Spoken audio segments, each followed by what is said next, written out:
지켜주시네. 잠시 넘어지더라도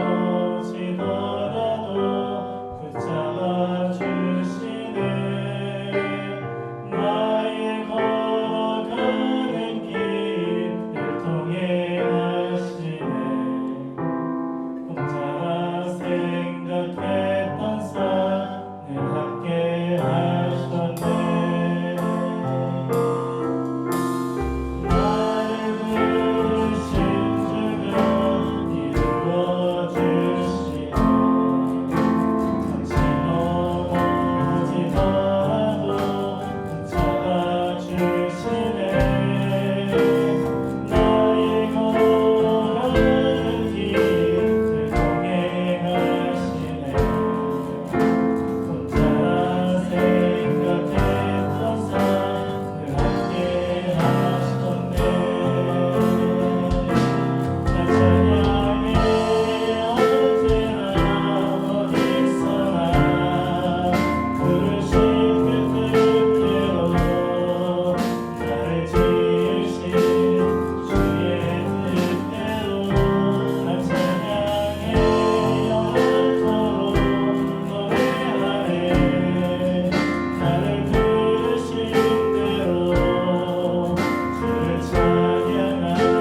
네, 말씀 보도록 하겠습니다. 말씀은 스가랴서 14장 2절에 있는 말씀입니다.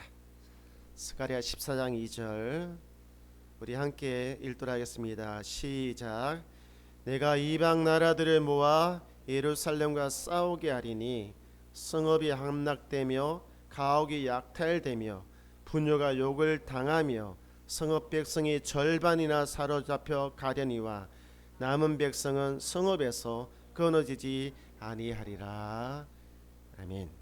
네, 오늘 말씀의 제목은요, 하나님 어느 편에 설 것인가. 한번 따라서 해볼까요? 어느 편에 설 것인가.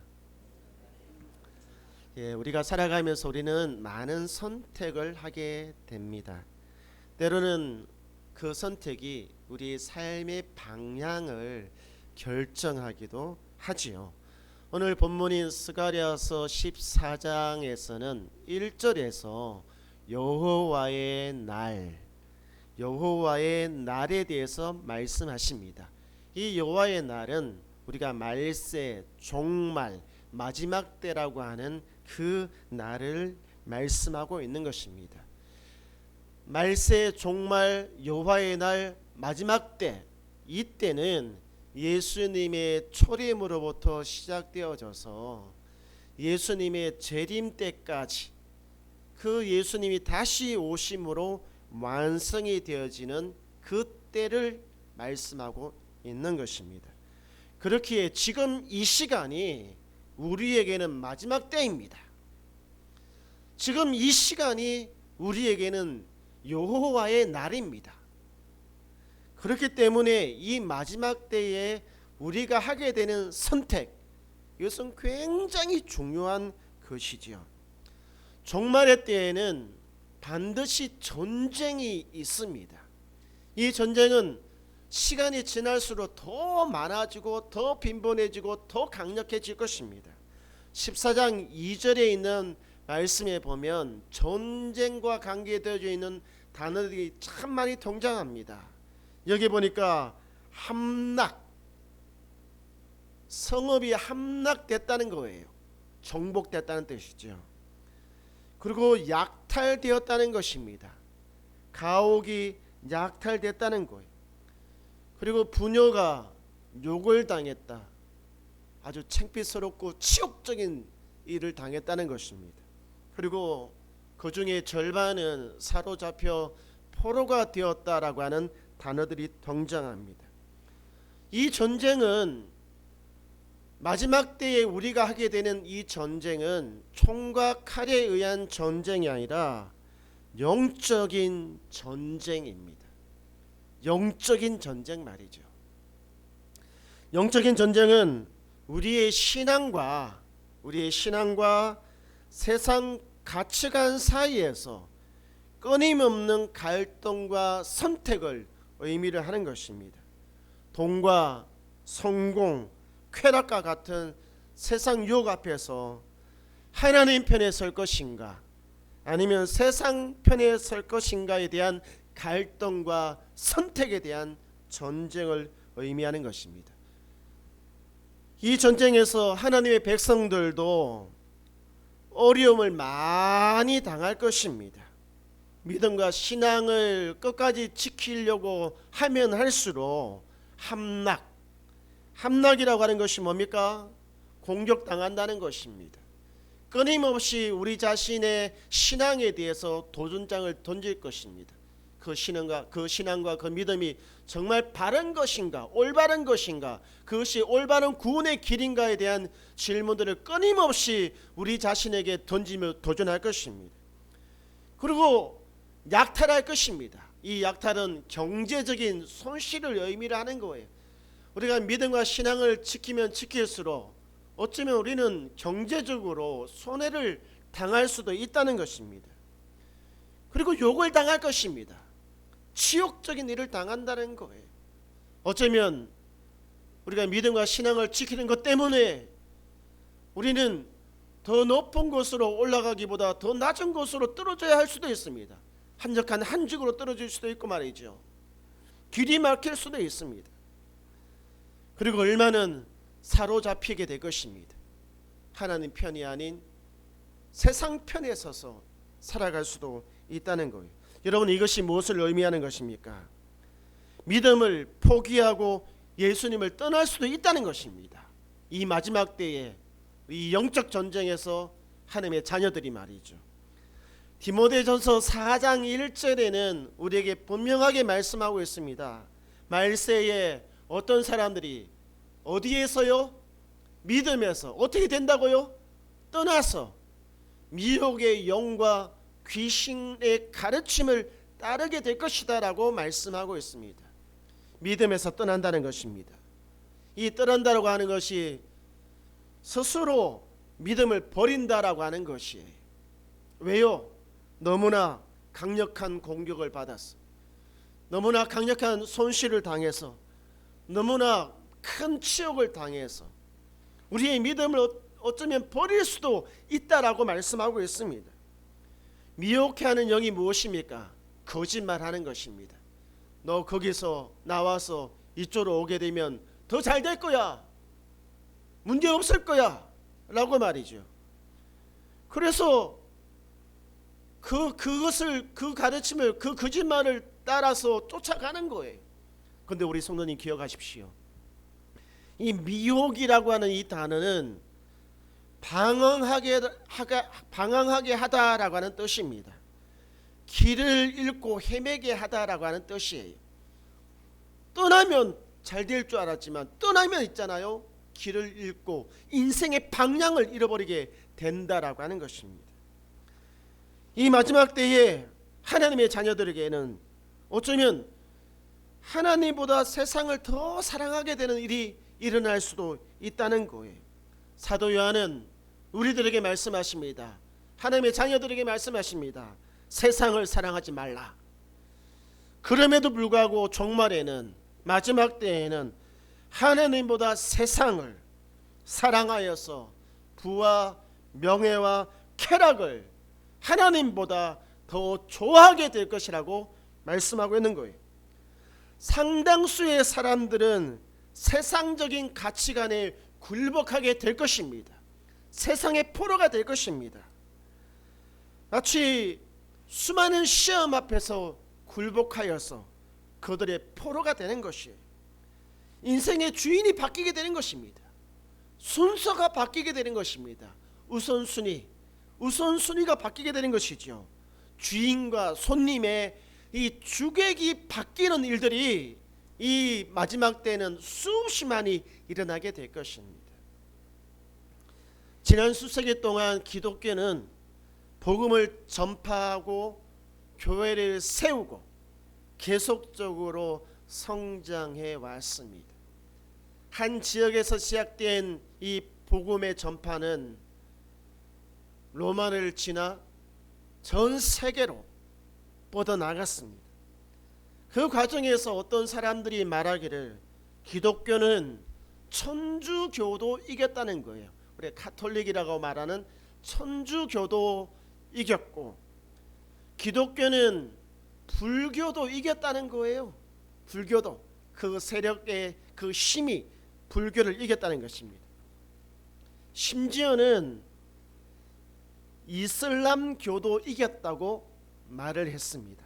그런데 현대에 들어와서 유일하게 이기지 못하는 교가 있다고 합니다. 불교도 이기고 이슬람교도 이기고 가톨릭 천주교도 이기고 어떤 종교도 기독교가 다 이겼는데 현대에 들어와서 기독교가 이기지 못한 교가 있다고 해요. 여러분, 그것이 무엇이겠습니까? 우리가 이기지 못한 교, 그 교의 기세에 이게 짓눌려 가지고 어쩌면 교회의 미래가 걱정된다고 말할 정도로 강력한 힘을 갖고 있는 교가 있습니다. 이 교가 무엇입니까? 대학교라고 이야기합니다. 대학교.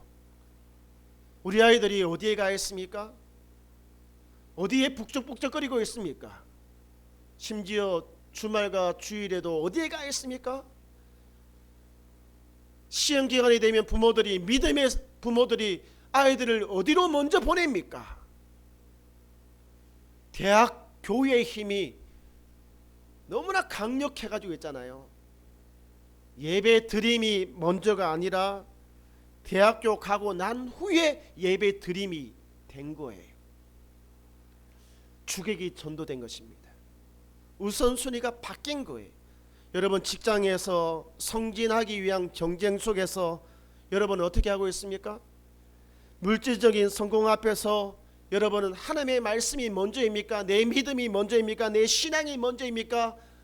나는 여러분이 하나님의 말씀이 먼저이기를 원합니다. 그리고 나의 믿음 지킴이 먼저이기를 주의 이름으로 축원드립니다. 사랑하는 성도님, 마지막이 가까울수록 하나님 편에 서시기 바랍니다. 그것을 선택하시기 바랍니다. 하나님 편에 서게 되면 어려움이 있을 수 있습니다. 하지만 세상이 빼앗을 수도 없고 세상이 줄 수 없는 새로운 평안함과 기쁨이 우리 속에 넘쳐납니다. 비록 외적으로는 우리가 흔들릴 수 있습니다. 하지만 그것은 잠시뿐입니다. 기억하십시오. 그것은 지나가는 작은 바람에 불과합니다. 우리가 하나님 편에 끝까지 서기로 결심하고 그 자리를 지키면 우리는 하나님이 주시는 은혜를 경험하게 됩니다. 우리의 영적인 믿음의 근육은 더 단단하게 굳어지게 될 것입니다. 그리고 확실한 것은 우리의 영원한 생명이 보장된다는 것입니다. 할렐루야. 저와 여러분이 하나님 편에 서야만 되는 이유가 더 있습니다. 하나님께서 우리의 매일매일의 삶 속에서 치열하게 신앙과 세상적인 이 문제로 갈등하는 이 영적인 전쟁 가운데 하나님이 우리의 전쟁에 개입을 하신다는 것입니다. 참전을 하신다는 거예요. 14장 3절입니다. 여기 보면 그때는 우리가 삶의 다양한 현장에서 다양한 상황 가운데서 다양한 문제를 만나고 그 안에서 치열한 선택과 갈등, 이 영적인 전쟁을 벌이는 그때입니다. 그때에 여호와께서 나가서 그 이방 나라들을 치시되 이왕의 전쟁 날에 싸운 것 같이 하시리라 라고 말씀을 하고 있습니다. 여러분 이 표현만 봐서는 무슨 뜻인지를 잘 알지 못할 수도 있습니다. 그런데 메시지 성경에는 이렇게 표현을 하고 있는 거예요. 하나님을 섬기지 않는 잡다한 신들을 섬기는 이방 나라들 전쟁입니다. 그래서 영적인 전쟁인 거예요. 계속적으로 하나님이 싸우신다는 거예요. 그러면서 어떤 전쟁과 같이 싸우시느냐? A great war, 큰 전쟁. 그러니까 이왕의 전쟁이 무슨 뜻이냐면 큰 전쟁 날과 같이 하나님께서 우리의 영적 전쟁에 참여하신다는 거예요. 여러분 큰 전쟁, 작은 전쟁과 큰 전쟁이 있는데 작은 전쟁에 참여할 때는요 물자도 작게 사용하고 그죠? 힘도 적게 사용해요. 근데 큰 전쟁에 참여할 때는 전부를 쏟아부어야 됩니다. 전부를 걸어야 됩니다. 근데 하나님께서는 우리가 싸우고 있는 이 삶의 현장의 이 영적인 전쟁을 작은 전쟁으로 여기지 않습니다. 아주 큰 전쟁으로 여기는 거예요. 전쟁에 임하시는 하나님의 각오가 남달라요. 하나님은요 우리 편에 서셔서 그분의 전부를 쏟아부어서 우리를 위하여 일하시고 싸우십니다. 할렐루야. 그러니까 누가 우리를 이길 수 있겠습니까? 우리는 반드시 이깁니다. 하나님 편에 서 있는 우리는 반드시 이길 것입니다. 약간의 흔들림은 있어도 반드시 이깁니다. 저는 말씀을 마무리하면서 성경에 등장하는 한 지파 이야기를 하려고 합니다. 이 지파는 레위 지파입니다. 레위 지파도 한 사람으로부터 시작되어져서 큰 지파를 이룬 사람들이죠. 레위 지파는 우리 성도님들이 아시다시피 하나님의 집에서 하나님을 섬기는 제사장입니다. 하지만 처음부터 이 사람들이 제사장은 아니었습니다. 그들은 참으로 비겁한 사람들이었습니다. 비겁한 방법으로 가장 약해져 있는 사람들을 가장 잔인한 방법으로 죽였던 살인병기들입니다. 그래서 그 레위의 아버지조차도 치를 뜨면서 그 죽음을 앞두고 자식들에게 마지막으로 유언을 하는데 자녀들을 축복했습니다. 어느 부모가 그 마지막 때에 자녀를 축복하지 않는 아버지가 있겠습니까? 그 아버지도 자녀들을 축복했어요. 12명의 자녀가 있었는데 축복했어요. 근데 그 중에 레위, 이 레위는 저주를 퍼부었습니다. 아버지가 자녀에게 저주를 퍼부을 정도로 레위는 엉망진창이었습니다. 비겁하고 비굴하고 비열한 살인병기들이었습니다. 그런 그들에게 인생의 놀라운 역전 드라마가 펼쳐지게 되었어요. 그것이 출애굽기에 등장합니다. 출애굽기 32장 26절에 여러분, 이 사건의 배경은 제가 세세하게 설명하지 못하더라도 어떤 사건이 일어났고 모세가 말을 합니다. 누구든지 여호와의 편에 서 있는 자는 내게로 오라 라고 외쳤던 것이죠. 누구든지 여호와의 편에 있는 자는 내게로 나아오라. 큰 사건이 일어났어요. 이제 결정을 해야만 되는 거예요. 하나님 편에 설 것인지 아니면 그 반대편에 서서 대항할 것인지. 근데 그때 유일하게 하나님 편에 선 지파가 있습니다. 사람이 있습니다. 그 사람이 누구입니까? 아버지로부터 저주를 받았던 사람, 비겁하고 비열하고 비장했던 살인병기였던 레위 지파, 이 사람이 하나님 편에 서게 된 거예요. 이 사건이 그들의 인생을 완전 바꾸어 놓았습니다. 레위 지파가 하나님 편에 서기로 결단했을 때 그들은 저주가 아니라 그들의 인생은 하나님을 섬기는 축복받은 인생으로 바뀌었어요. 우리도 하나님 편에 서기로 결단한다면 우리의 삶이 변화됩니다. 우리의 실패나 죄악이 아무리 깊다고 해도 하나님 편에 서면 새로운 기회가 주어지고 회복됩니다. 여러분은 지금 어느 편에 서 있습니까? 약간 어렵다고, 약간 손해본다고, 약간 힘들다고 흔들리고 있지는 않습니까? 그것 때문에 주님이 주신 평안을, 기쁨을 빼앗기고 있지는 않습니까? 여러분, 선포하십시오. 하나님이 나의 전쟁에 참전하신다. 그분의 모든 것을 걸고 내 인생의 전쟁에 참전하고 계신다 라고 말이죠. 여러분은 지금 하나님 편에 서 계십니까? 그렇다면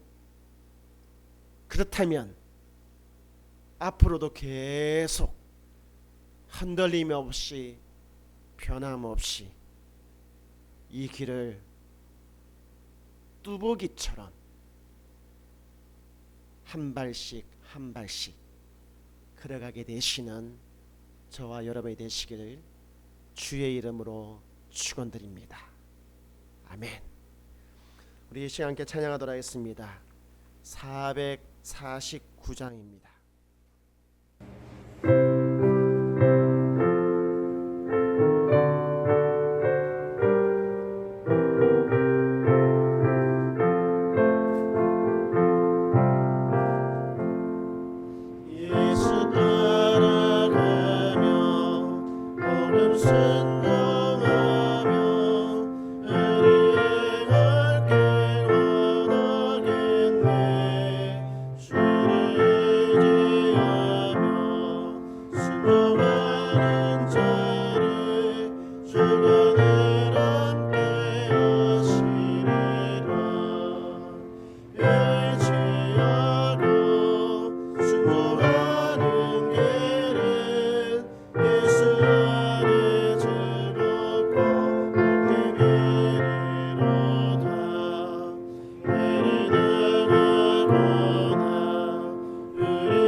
주를 힘입어서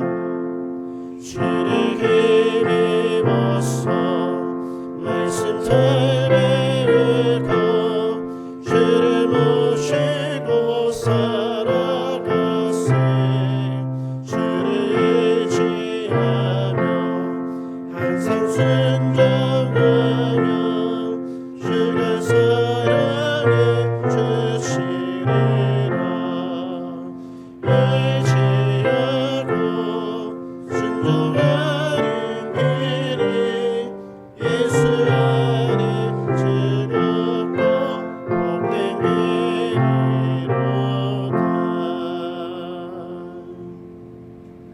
우리 이 시간 기도하기를 원합니다.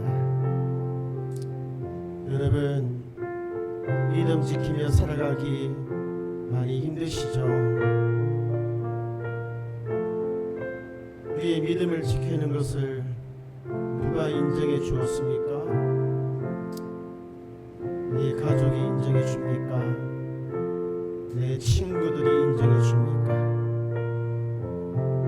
인정 못 받을 때가 많이 있습니다.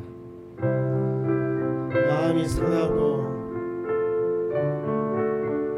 정말 힘이 들 때가 있습니다. 우리 이 시간 주님께서 여러분의 마음을 알고 계십니다. 그리고 주로부터 부어지는 은혜를 주시길 원합니다. 세상이 빼앗을 수 없는 위로와 평강, 세상이 끝날지라도 빼앗기지 않는 영원한 생명. 우리 기도합시다. 이 마지막 때에 치열한 신앙과 세상의 싸움 가운데 반드시 굳건하게 나의 믿음을 지키겠노라고, 하나님 편에 서겠노라고 이렇게 기도하도록 하겠습니다. 이제는 우리 주 예수 그리스도의 그 크신 은혜와 하나님 아버지의 놀라우신 사랑과 성령 하나님의 동행하심이 오늘도 흔들리는 바람 가운데 하나님 편에 서기로 결심하는 성도와 교회들 머리 위에 이제로부터 영원토록 함께 있을지어다.